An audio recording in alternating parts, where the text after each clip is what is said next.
Bonjour à tous, j'espère que vous allez bien.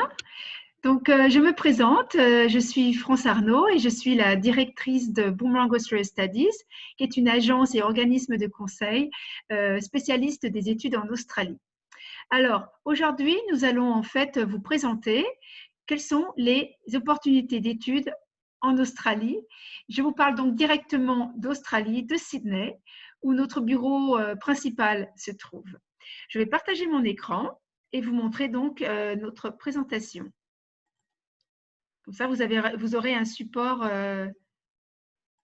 pour comprendre mieux ce que je vais dire. Bon, j'espère que vous m'entendez bien. Alors, comment est-ce possible de partir à l'étranger, revenir bilingue et maximiser votre CV? Eh bien, nous sommes en fait une agence qui va vous aider justement à mettre tout ça en place. Parce qu'en fait, notre rôle est ce qu'on appelle Education Agent et ça n'existe pas dans le système français. Le concept, puisque nous sommes en fait, nous avons plusieurs chapeaux. Nous avons le chapeau de conseiller d'orientation, d'agent de voyage, d'administration, de gestion des dossiers, gestion des visas, gestion de l'arrivée sur place, le suivi sur place. Donc, en fait, nous nous occupons de tout, de A à Z. Donc, comme c'est marqué sur la présentation, nous construisons et réalisons votre projet en Australie de A à Z. C'est-à-dire que nous facilitons toutes les procédures. Vous nous contactez et selon votre budget, selon votre profil, selon vos envies, vos autres objectifs, nous allons mettre en place un planning. Donc, essayez de trouver quel est le meilleur cours pour vous, la meilleure école, comment on s'organise les papiers, comment organiser le visa, etc., etc. Donc, c'est là où nous allons vous accompagner dans toutes les démarches qui sont requises pour partir à l'étranger. Alors que ce soit pour un séjour court de quelques semaines, un séjour linguistique, ou que ce soit carrément un projet de longue durée, c'est-à-dire carrément une poursuite d'études, un bachelor ou une licence ou un master.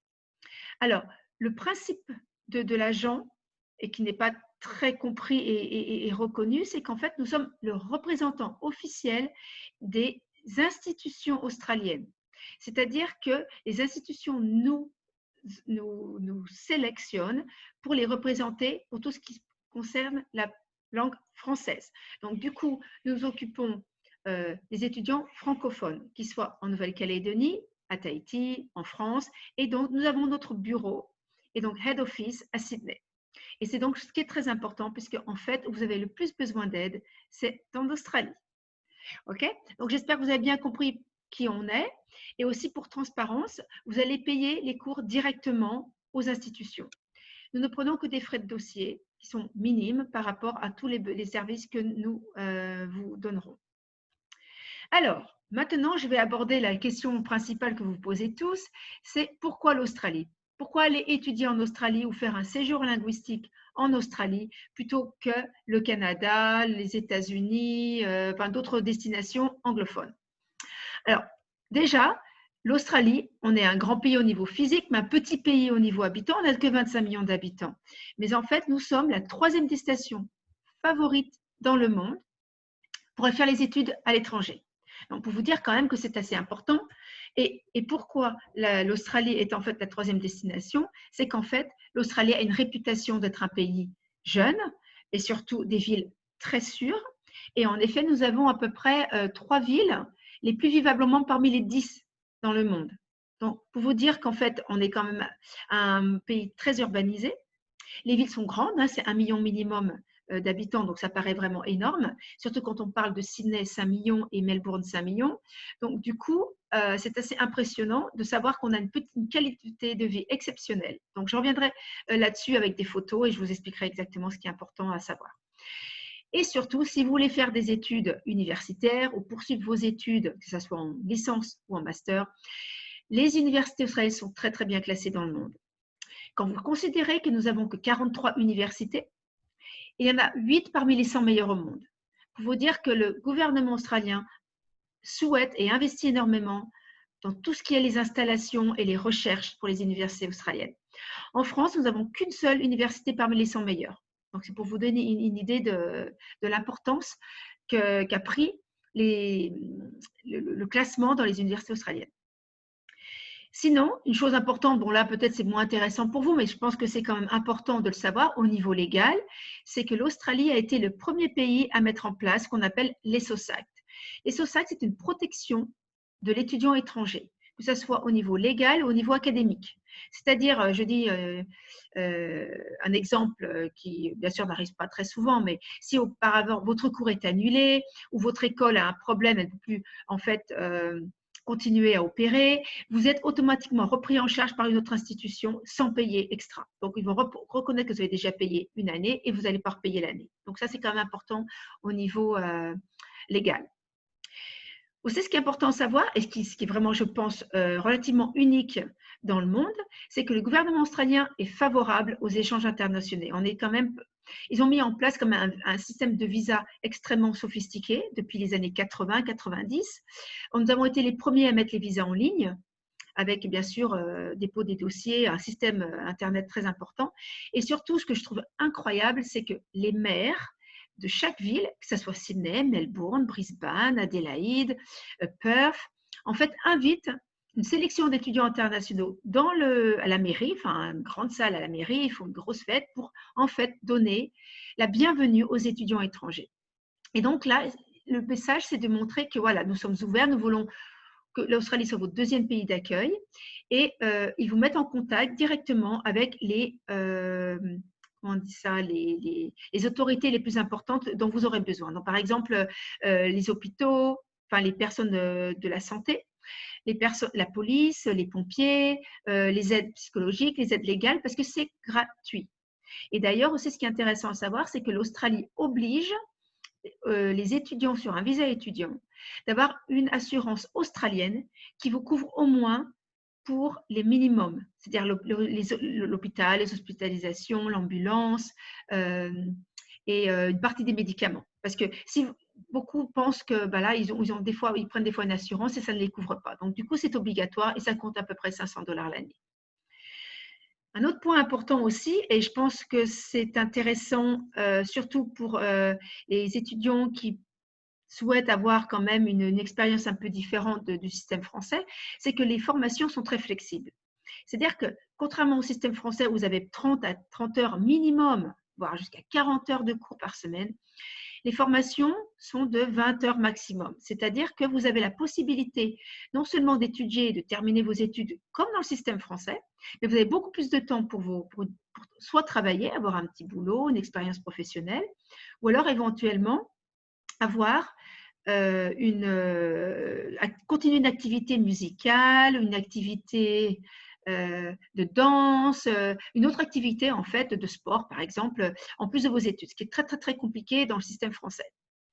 Et aussi un autre point positif, c'est que souvent les institutions sont très dynamiques. Donc, s'il y a un nouveau domaine, par exemple, je parle de l'informatique, tout ce qui est Internet Security, il y a un nouveau logiciel qui est mis en place, etc. Ils vont rapidement l'intégrer dans un curriculum. Alors que souvent en France, il faut attendre 1 an, voire plus, avant d'intégrer dans un curriculum, parce qu'en fait, on fonctionne par semestre, et chaque semestre, les matières, en fait, changent. Okay. Donc, je vais passer maintenant en images sur d'autres points qui, à mon avis, sont importants à comprendre parce qu'on a toujours peur, en fait, oh, l'Australie, c'est quand même des grandes villes, c'est pas très, ça fait peur.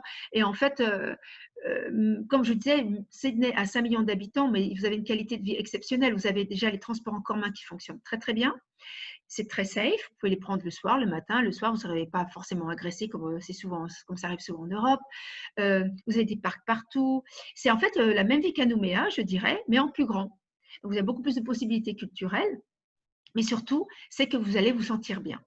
Et on a souvent des étudiants qui sont vraiment étonnés en disant « Waouh, ils sont impressionnés au départ parce que bien sûr, ça bouge, il y a beaucoup plus de monde. » Mais en fait, vous vous sentez bien. Vous ne vous sentez pas vraiment perdu. Et en plus, ce qui est important aussi pour vous, pour faire un pas dans le monde professionnel, c'est qu'il faut quand même dire que ce sont des villes modernes.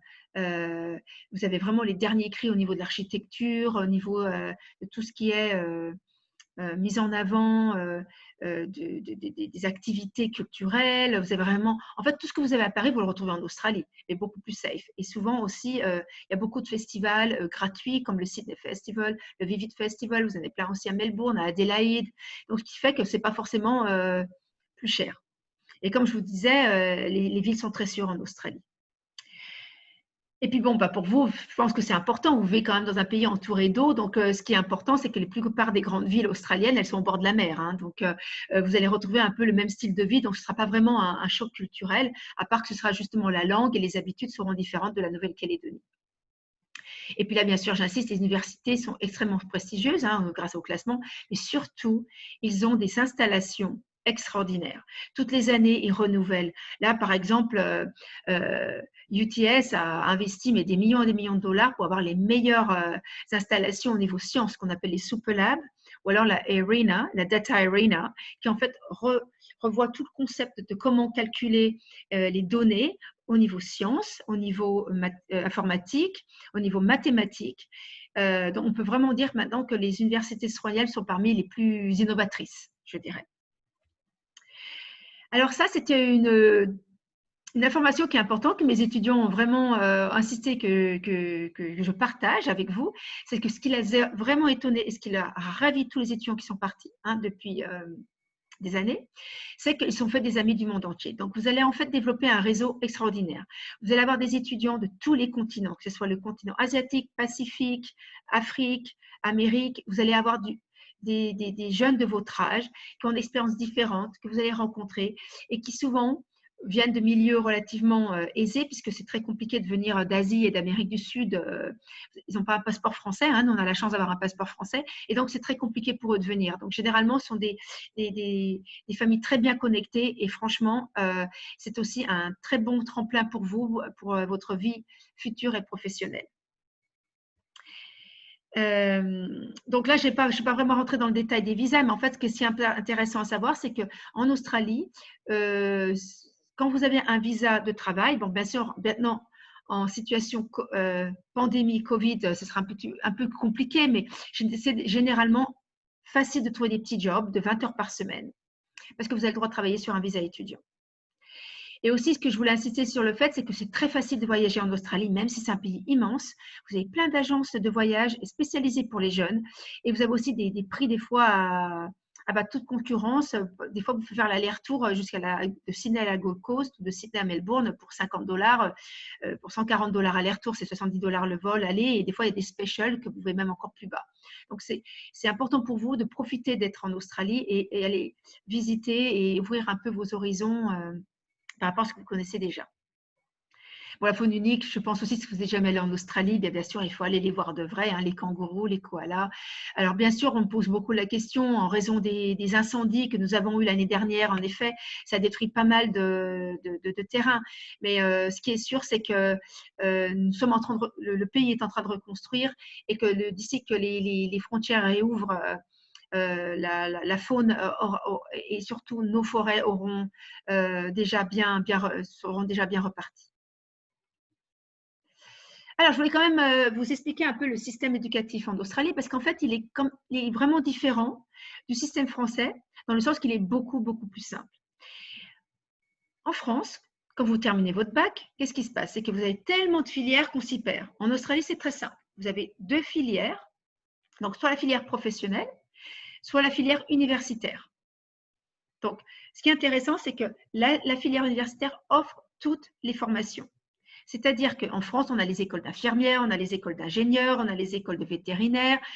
En Australie, et même en Nouvelle-Zélande, dans beaucoup dans le système anglo-saxon, c'est l'université qui forme les docteurs, les dentistes, les vétérinaires, les psychologues, etc. Donc, en fait, il ne faut pas vous poser la question, c'est que l'université, elle se prépare à toutes les carrières. Et donc, toutes les carrières que vous pouvez faire en France, vous pouvez aussi les faire en Australie. Donc, qu'est-ce que ça veut dire, ces filières? C'est que ça veut dire vous avez 4 types de diplômes. Vous avez les certificats. Alors, c'est un peu compliqué d'avoir une équivalence en France, mais le certificat, ce sera un peu les CAP, BEP, en fait, ce qu'on appelle trade. Les diplomas, ce serait entre les diplomas, advanced diploma, c'est un équivalent d'un BTS. Donc, c'est en fait ce qu'on appelle un cursus professionnel, c'est qu'au bout, normalement, au bout d'un an et demi, de 2 ans, vous êtes capable, en fait, de trouver un travail. Le bachelor, donc, c'est ce qu'on appelle la licence, mais curieusement, c'est que dans le système francophone, une licence est de 3 ans. Alors qu'en Australie, vu qu'ils forment toutes les carrières et les domaines professionnels, vous avez des licences généralement de 3 ans, mais la plupart font entre 4 et 5 ans. Donc, ingénieur, c'est 4 ans, par exemple. Informatique, c'est 3 ans. Mais si vous voulez faire docteur, c'est 5 ans. Vétérinaire, c'est 5 ans. Okay. Et les masters, c'est la même chose. Les masters, il peut faire 1 an et demi ou 2 ans. Ça dépend en fait du domaine, de l'université et de ce qu'on appelle le delivery. Comment on va en fait dispenser les cours. Donc, c'est soit vraiment ce qu'on appelle en fast track.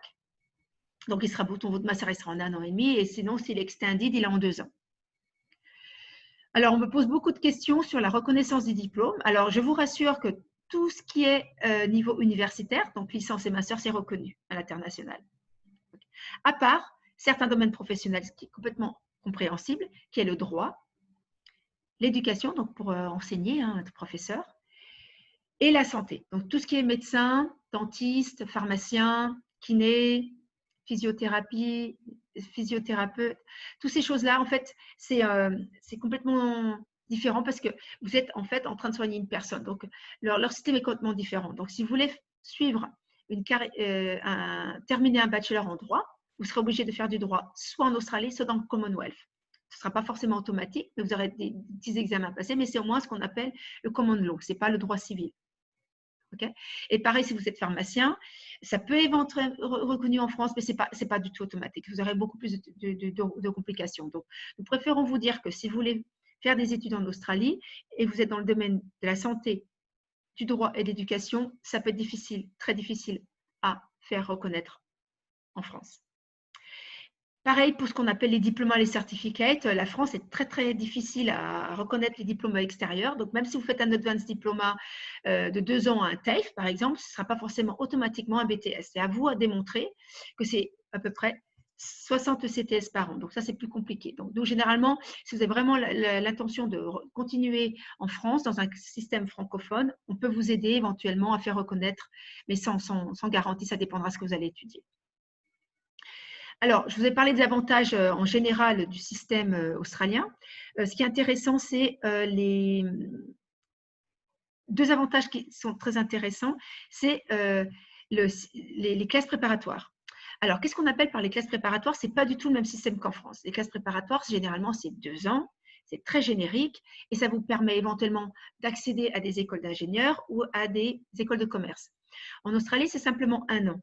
Et c'est un système qui reprend la première année de licence et qui permet aux étudiants qui n'ont pas eu les prérequis pour aller directement en licence ou ceux qui ne sont pas à l'aise de commencer un système australien parce que l'université quand même est très très indépendante. C'est vous qui choisissez vos matières, c'est vous qui choisissez votre emploi du temps. Donc du coup, c'est très très challenging pour vous au départ. Donc du coup, c'est important ils ont séparé le système pour que la première année, soit vous la passez dans licence directe, si vous êtes très mûr, vous êtes très sûr de vous, vous êtes un très bon élève, ou alors ils font ce qu'on appelle des Diploma of Commerce ou Diploma of Engineering ou Diploma of Information Technology. Et donc, c'est 1 an qui reprend les mêmes matières que la licence, mais en tout petit groupe. Donc, c'est une année de transition qui vous permet de vous adapter au système anglo-saxon, d'améliorer votre anglais et de prendre conscience en vous pour que quand vous rentrez directement, si vous réussissez votre diplôme, Foundation Diploma, vous rentrez directement en 2e année et comme ça, vous êtes prêt à faire vos recherches tout seul, faire des présentations tout seul et surtout savoir travailler indépendamment. Parce que souvent, dans le système français, pendant des années, vous allez en classe, vous prenez des notes et puis vous répétez ce que dit le prof. Alors là, c'est complètement différent. OK ? Et donc, je reprends donc le fait que les formations sont flexibles parce qu'en effet, ce qui est très, très curieux, qu'on n'a pas du tout dans le système français, c'est quand vous allez être en licence et en master, quelquefois dans des systèmes de BTS, vous avez des matières obligatoires qui sont ça dépend de ce que vous allez faire, entre 30 et 60% du cours, et le reste, ce sont des électifs. Les électifs, c'est ce qu'on appelle des options. Donc, vous choisissez les matières. Donc, ce qui est intéressant, c'est qu'à la fin de votre bachelor, par exemple, il n'y a pas un étudiant qui a pris les mêmes matières. Mais à partir du moment où vous avez fait le nombre de matières qui sont généralement 8 par an, vous avez le bachelor, donc la licence à la fin. Et aussi, ce qui est très intéressant, c'est que vous pouvez choisir sans major ou avec un major. Alors, qu'est-ce que ça veut dire un major? Ça veut dire une spécialisation. C'est-à-dire, vous dites, voilà, je vais faire une licence en commerce, mais je ne sais vraiment pas quoi faire, donc je vais prendre le général. Vous faites un Bachelor of Commerce sans major. Mais vous vous dites quand même, oh, moi, je suis vraiment intéressée par la finance, donc voilà, je vais prendre finance en major. Donc, il faut que 50% de vos matières soient en finance et le reste, vous pouvez choisir les matières qui vous intéressent. Donc, ça, c'est important. Sachant que même si vous choisissez un major la première année, vous changez d'avis, ce n'est pas un souci. Vous pouvez changer et après, à partir du moment que vous faites 50% des matières dans une spécialité, tout de suite, vous avez un major. Et des fois, dans certains cas, vous faire un double major, donc 2 majors, ou alors un major et un minor. Un minor, c'est 25% de votre cours dans cette spécialité. Donc, ça veut dire que quand vous terminez, vous avez votre licence sur votre diplôme, ça sera par exemple Bachelor of Business, a Major in Marketing, Minor in Finance, par exemple. Donc, ça, c'est vraiment très intéressant, surtout pour les étudiants qui ne savent pas trop ce qu'ils veulent faire. Ben, après, ils peuvent changer au fur et à mesure et donc arriver à avoir des meilleures notes parce qu'en fait, vous allez faire des matières qui vous intéressent le plus. Alors, ce qui est très intéressant aussi en Australie, c'est un pays jeune, très dynamique, il y a beaucoup d'entrepreneurs. Et donc, c'est pour ça que c'est un enseignement très innovateur. Vous allez vraiment, on va vous demander à chaque fois votre opinion. C'est-à-dire que pour chaque matière, le professeur va vous donner une donnée, mais vous devrez vous-même aller faire des recherches et revenir avec vos propres conclusions. Est-ce que le professeur avait raison ou est-ce qu'il y a d'autres moyens d'arriver à ce point-là? Donc, c'est pour ça ce qu'on appelle aussi le critical thinking. Ils veulent absolument que vous donnez votre opinion et que vous soyez indépendant. Et ça, c'est super important, surtout au niveau des masters, parce que là, vous allez être pris en charge dans des projets réels. Ce n'est pas ce qu'on appelle des travaux pratiques, hein, c'est carrément des projets réels avec des entreprises.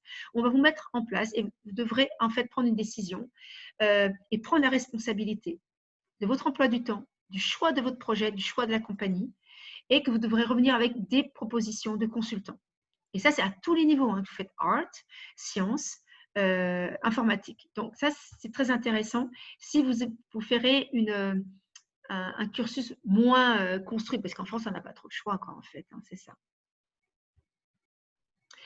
Alors, dans tout ça, bon, il y a plein de choses à faire. Donc, on va vous énumérer, en fait, là, je vous ai vraiment présenté les études plutôt universitaires, poursuite d'études. Alors, nous, en fait, comme on est en fait un agent d'éducation, on offre de tout. Donc, c'est un projet aussi personnel. Donc, par exemple, nous offrons ce qu'on appelle des séjours linguistiques.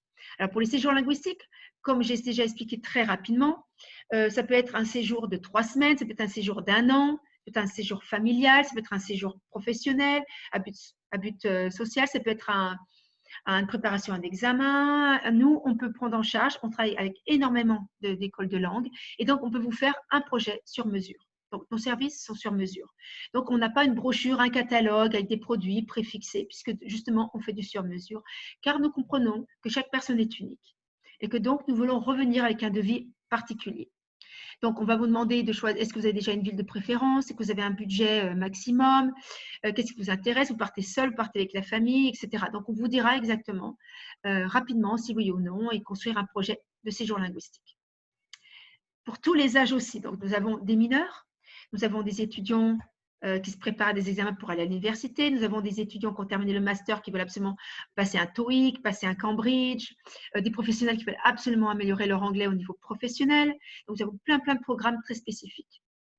Même pour les working holiday, pour les visa touristes, visa working holiday, il n'y a pas de souci. Alors ça concerne aussi les mineurs.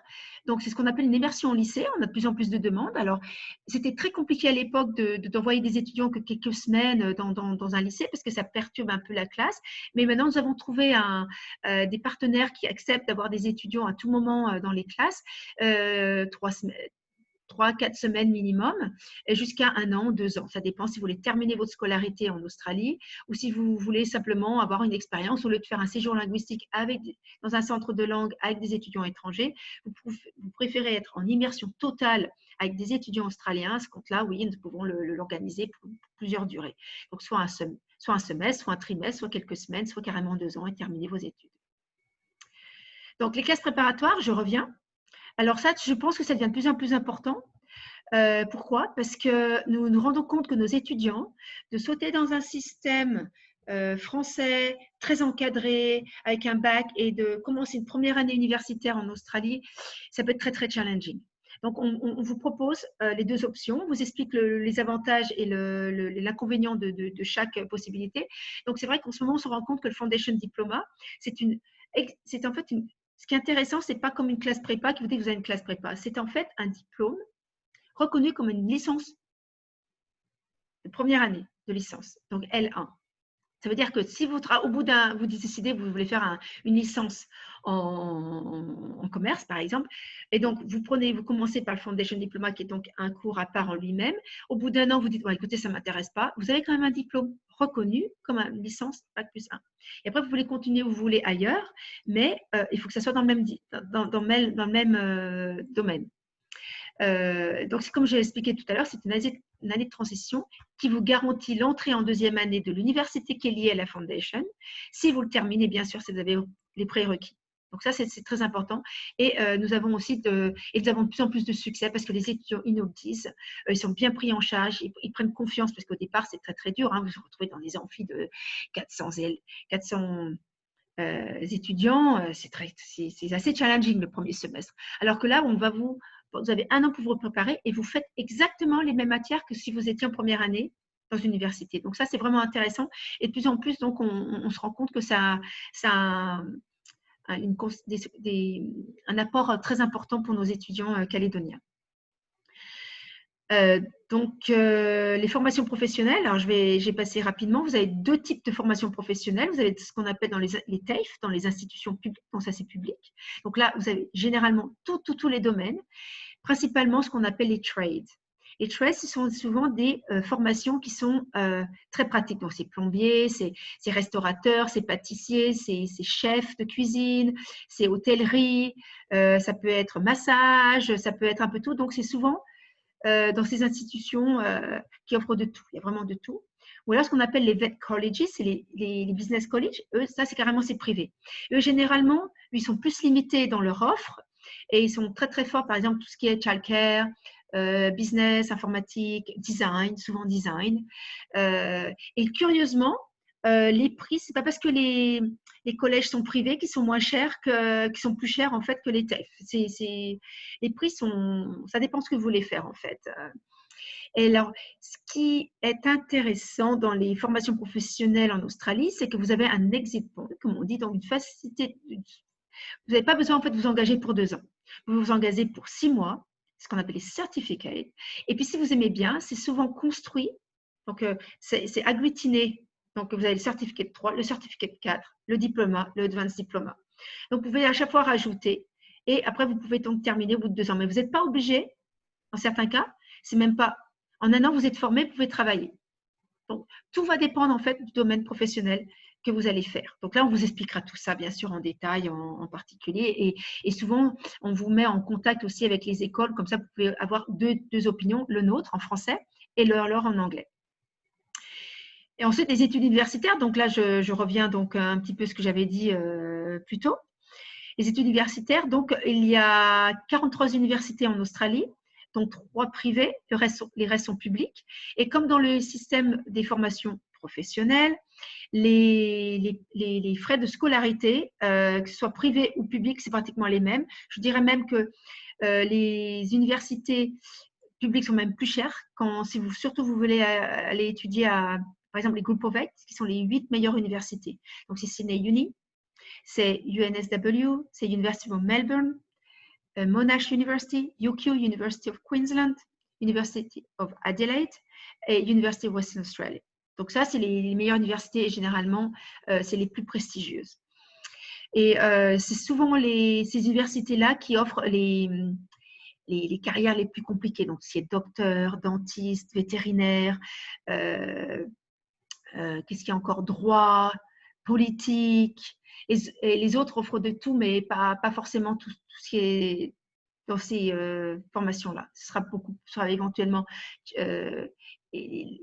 des très bien meilleurs en communication, en design, en business, sont excellents, linguistics, education, tout ça. Donc, ça, c'est important à savoir qu'il y a quand même plusieurs types d'universités. Donc, vous avez les Group of 8. Alors, vous après les Innovative Universities. Donc, ça, l'exemple, ce serait en fait, par exemple, Griffith University, Macquarie University. Et vous avez également les Technical Universities comme RMIT, QUT, UTS, qui sont excellentes. Et donc, selon vos profils, selon ce que vous voulez faire, on va vous dire, voilà, ça, c'est plus pour vous, c'est moins pour vous, etc. Donc, toutes ces universités offrent ce qu'on appelle des bachelors, les licences, qui sont de 3 à 5 ans. Comme j'ai expliqué, ça varie selon les spécialités. Et ce qu'on appelle les postgraduates, parce que nous, en France, qu'est-ce qui arrive? On a un M1 d'1 an ou un M2 en 2 ans. Eux, ils ont un système qu'en fait, c'est l'université qui choisit comment ils vont en fait délivrer les masters. Donc, vous avez des masters d'1 an, des masters d'1 an et demi, des masters de 2 ans. Donc, c'est bon à choisir en fait. Ça vaut à choisir. Donc, selon ça, selon vos besoins, selon vos critères, on vous trouvera le master approprié. Donc, maintenant, je vais vous parler du visa étudiant. Alors, vous avez plusieurs visas pour venir étudier. Donc, le visa étudiant est absolument obligatoire dès que vous vous inscrivez dans des cours ou des études de plus de 12 semaines en full-time. Donc, vous n'avez pas le choix. Vous êtes obligé de faire un visa étudiant. Alors, quels sont les critères du visa étudiant? C'est que l'avantage, il vous donne un permis de travail. Donc, vous pouvez travailler jusqu'à 20 heures par semaine. Donc, c'est 40 heures tous les 15 jours maximum et sans méditation pendant les vacances. Donc, ça, c'est très, très intéressant si vous voulez avoir un petit boulot à côté. Et comme je disais, c'est relativement facile de trouver des petits boulots et vous êtes quand même relativement bien payé entre 18 et 20 dollars de l'heure. Donc, ça vous fait à peu près 1500, ouais, entre 1200, non, 150 et ouais, 150 CP de l'heure. Je ne dis pas de bêtises. Non, 1500 dollars. Voilà. Donc, le visa. Alors, on m'a dit combien de temps dure le visa étudiant. Tout dépendra du cours que vous allez prendre. Si vous inscrivez dans un cours de 3 ans, il sera de 3 ans. S'il est de 3 mois, il sera de 3 mois. Plus, ce qui est intéressant, un délai supplémentaire de 4 semaines qui vous permet de changer, je reste, je pars, je veux voyager. Ça vous laisse donc 4 semaines de répit après votre cours. La demande du visa se fait en ligne. Donc, on vous expliquera, on vous accompagnera bien sûr dans les démarches si besoin. Et ça peut prendre entre 8 jours et 28 jours. Donc, il faut compter, pour éviter le stress et des problèmes, il vaut mieux faire une demande de visa 2 mois avant votre départ. L'avantage de ce visa, c'est que aussi vous pouvez le relever sur place. Vous n'êtes pas obligé de repartir en Nouvelle-Calédonie et revenir si vous voulez continuer sur place. Donc, ça, c'est vraiment intéressant. Et surtout, l'avantage du visa étudiant, c'est que si vous avez ce qu'on appelle un post-study work visa, c'est-à-dire que si vous terminez un cours universitaire, ça doit être universitaire de plus de 2 ans, au niveau licence ou au niveau master, vous avez un visa de travail de 2 ans sans limitation qui vous permet donc justement de vous spécialiser et d'avoir une expérience professionnelle dans votre domaine d'études et qui vous permet éventuellement plus tard de faire une demande de résidence. Donc, vous avez le choix de repartir en Nouvelle-Calédonie ou de rester si vous avez un cours de plus de 2 ans. Donc ça, je pense que c'est important de savoir que vous avez le choix. Par contre, si vous faites une formation professionnelle, vous n'avez pas de possibilité de visa sur place, à moins, miracle, vous avez une compagnie qui va vous sponsoriser et encore ça, c'est pas aussi facile. Donc, si vous avez des questions au niveau de l'immigration, nous travaillons avec un migration agent spécialisé qui pourra vous renseigner justement sur ces questions. Et le visa coûte 640 $ que vous payerez en ligne directement. Ensuite, vous avez le visa Working Holiday. Donc, le visa Working Holiday, c'est un visa qui n'est possible que pour les jeunes qui sont entre 18 et 35 ans. Pardon, j'ai oublié de corriger. C'est 35 ans à partir de cette année. Et il vous permet d'étudier jusqu'à 17 semaines. Donc, si vous voulez apprendre l'anglais, vous pouvez venir sur un visa Working Holiday, rester et travailler. Le coût, c'est 486 $. Donc, c'est comme le visa étudiant, il se fait en ligne. Il faut bien le faire au moins 2 mois avant de partir parce que on ne sait jamais ce qui peut se passer, ça peut prendre du temps. Et par contre, il ne peut se faire qu'en dehors d'Australie. Ça, c'est très, très, très important. Et si vous êtes sur place et vous terminez ce visa Working Holiday et vous voulez rester une autre année, c'est possible de faire un visa touriste pour prolonger ou un visa étudiant et éventuellement de prolonger votre visa Working Holiday pour une 2e année et une 3e année si vous avez les prérequis qui sont souvent d'avoir travaillé 3 mois minimum dans ce qu'on appelle les regional areas, dans des des activités de fruit picking. Donc, ramasser les fruits, les légumes, et ça doit être dans un postcode très particulier. Et ça doit être souvent dans le bush, ce qu'on appelle le bush, comme vous appelez ça, la brousse en Nouvelle-Calédonie.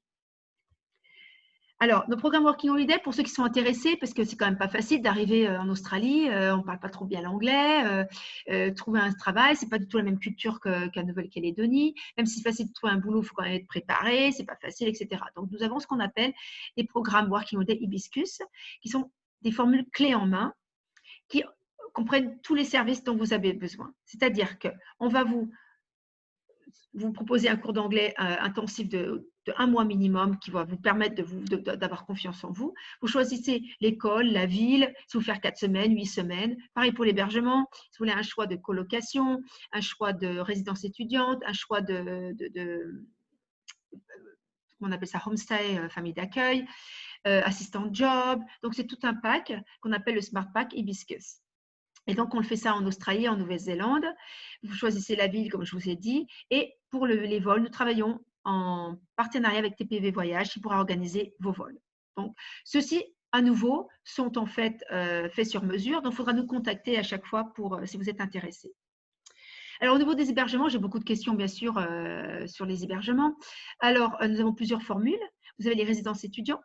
Vous avez les colocations. Donc, colocation, c'est vivre dans un appartement, une maison et partager avec d'autres étudiants qui sont à l'étranger, qu'ils soient australiens ou des adultes. Hein, ça dépend en fait de ce que vous voulez. Ne pas qu'arriver, c'est ce que je disais, c'est donc une formule clé en main qui est donc en 7 jours dans un backpacker ou une auberge de jeunesse et ce qui vous permet d'organiser des rendez-vous pour aller visiter des colocations parce qu'on vous… enfin, c'est pas du tout recommandé que vous fassiez en fait, que vous preniez directement une colocation directement en Nouvelle-Calédonie. Il y a eu trop de scams. On vous montre des photos et puis c'est pas les vraies photos de l'appartement. Donc généralement, si vous voulez vraiment une colocation, on vous propose de venir soit en Airbnb, soit en auberge jeunesse. Vous nous dites, hein, et puis ensuite après vous pouvez visiter vous-même en personne. Sachant que le loyer, c'est pas comme en Nouvelle-Calédonie, ça tourne énormément et vous n'avez pas besoin de vous réserver 3 mois, 4 mois à l'avance. En 1 ou 2 semaines, ça suffit, il n'y a pas de souci. Et puis les familles d'accueil, bien sûr, où vous êtes nourri, logé, tout est pris en charge par la famille et vous avez votre propre chambre et votre propre bureau. Par contre, dans certains cas, vous devez partager la salle de bain ou pas. Donc ça, c'est… Nous, en fait, on vous offrira tout ce qui est possible selon vos besoins. Alors, je vais terminer bientôt parce que ça fait pratiquement une demi-heure que je parle. Donc, en fait, la décision de partir et le début de vos études, en fait, peuvent être une épreuve. C'est pas facile de se dire, bon, ça y est, je vais partir, je vais quitter mes parents, mes amis. Même si c'est 2-3 heures de vol, c'est quand même une autre culture si vous n'êtes pas à côté. Donc, bien sûr, tous les étudiants se posent la même question. Mais en fait, sachez que nous sommes avec vous de A à Z. On vous accompagne jusqu'à la fin. Donc, jusqu'au jour où votre visa se termine, nous sommes avec vous. Que vous soyez en Nouvelle-Calédonie, que vous soyez en Australie, que vous soyez à Brisbane, à Perth, Sydney, il n'y a aucun souci. C'est vrai que nous sommes physiquement notre équipe de 3 personnes avec Shama et Laura. Nous avons donc une équipe sur place qui vous suit. Donc, on organise des fois des activités. Vous pouvez venir à notre bureau, vous pouvez nous parler. On est toujours disponible. Et donc, comme je dis, notre équipe est là pour votre succès. Et on a aussi un numéro d'urgence que vous pouvez appeler à tout moment s'il y a besoin. Alors, pour vous rassurer, c'est que tout le monde me dit « Oui, mais mon anglais n'est pas bon, je ne suis pas un très bon élève. » En fait, le système australien, les profs vous portent. Donc, on a très rarement eu de problème d'échec. S'il y a un échec, c'est parce qu'il y avait un problème plutôt, je dirais, psychologique ou problème, voilà, j'ai quitté les parents, c'est compliqué, etc., ou ils sont jeunes. Mais on n'a jamais eu un échec flagrant pour dire que voilà, ça ne marche pas du tout, il faut rentrer. Donc ça, franchement, on va tout éviter. Et les institutions nous soutiennent également pour vous aider. Donc, il y a partout des services de support au niveau académique, au niveau soutien moral. En fait, tout est fait pour vous faciliter le séjour et que ce soit un succès. Alors, tous nos étudiants nous disent voilà, c'était dur pour partir, la décision était difficile, on a eu des moments de blues et ça, c'est obligatoire. Hein, que vous soyez bien ou pas, ça arrivera soit la première semaine, soit le premier jour, soit dans 3 mois. Vous allez avoir un moment de blues. Qu'est-ce que je fais là? Pourquoi je suis là? J'ai envie de rentrer. Ça va vous passer. Ça peut durer quelques heures, ça peut durer plus longtemps. Et il ne faut pas hésiter à nous en parler. Mais ce qui est sûr, c'est que personne n'a regretté d'être parti parce que ça vous fait grandir. Et vous allez avoir la fierté de dire, voilà, je peux me débrouiller seule et je peux me le montrer maintenant. Et vous allez passer vraiment à un stade adulte pour dire, voilà, je me prends en charge. Et puis, ce qui est très intéressant, c'est que comme vous êtes sur une île, on a l'impression d'être toujours, tout a l'air d'être facile, etc. Et là, vous allez avoir une ouverture, comme nos étudiants disent, vous allez avoir une ouverture, une découverte. Et du coup, la plupart, ils nous disent, bon, c'est trop génial. Ben, du coup, on a envie de chercher quelque chose à l'international. Donc, certains continuent à faire un master en Australie, d'autres repartent dans d'autres pays, ou d'autres continuent un master en France, mais ils font un semestre à l'étranger. Enfin, il y a eu beaucoup de success stories. Donc, si vous voulez en savoir, contactez-nous, on peut vous les faire partager. Donc, pour conclure, nous sommes là à vos côtés à tout moment jusqu'au bout. Alors maintenant, pour nous contacter, alors nous avons un numéro local pour nous contacter, c'est le 96 91 93. Nous avons une adresse email numea@boomerangaustralia.com. Et surtout, je vous invite à vous inscrire et à liker notre Facebook parce que sur notre Facebook, on met tout en live, les succès de nos étudiants, les entretiens, on met tout. Donc, vous pouvez donc liker directement sur notre Facebook. Bon, écoutez, si vous avez des questions, n'hésitez pas. Vous pouvez nous contacter directement sur la plateforme Sofip ou par email. Nous serions ravis de vous aider. Et donc, nous vous souhaitons une bonne journée. Et donc, à très bientôt sur la plateforme. Merci pour votre écoute. À bientôt.